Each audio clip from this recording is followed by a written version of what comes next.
యాదాద్రి భువనగిరి జిల్లా యాదాద్రి శ్రీ లక్ష్మీ నరసింహస్వామి క్షేత్రంలో వార్షిక బ్రహ్మోత్సవాలు అంగరంగ వైభవంగా జరుగుతున్నాయి. బ్రహ్మోత్సవాల్లో భాగంగా 9వ రోజు స్వామివారు మహావిష్ణు అలంకారంలో గరుడ వాహన సేవపై ఊరేగుతూ భక్తులకు దర్శనమిచ్చారు. విష్ణుమూర్తి అలంకారంలో గరుడ వాహనంపై ఆలయ తిరువీధుల్లో స్వామివారు ఊరేగుతూ భక్తులను కనువిందు చేశారు. రాత్రి 8 గంటలకు కొండపై రథోత్సవం, 8 గంటలకు కొండపై స్వామివారి రథ ఊరేగింపు వైభవంగా జరపనున్నారు. రథోత్సవంలో భాగంగా కొండపై ఊరేగింపు సందర్భంగా పోలీసులు కట్టుదిట్టమైన ఏర్పాట్లు చేశారు.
ఆడవాడు కంజాలం అవుతుంది. అందుగురించే గరుడ ధ్వజపటం ఎగిరేసినాడు. గరుడ ముద్దను తీసుకోవడానికి ప్రాముఖ్యత.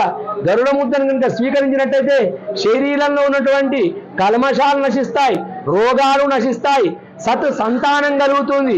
కాబట్టి ఈరోజు మనం అందరం కూడా ఇది ఆఖరి వాహనం, బ్రహ్మోత్సవ ఫలం కలుగుతుంది.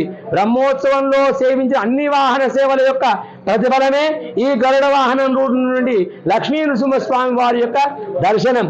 అందరికి కూడా ఆ గరుడ వాహనారూఢైనటువంటి లక్ష్మీ నృసింహస్వామి వారి యొక్క పరిపూర్ణ అనుగ్రహము కలుగుగాక, అందరి మనస్సులో ఉన్నటువంటి కోరికలన్నీ కూడా నెరవేరుగాక అని. విశాఖ జిల్లా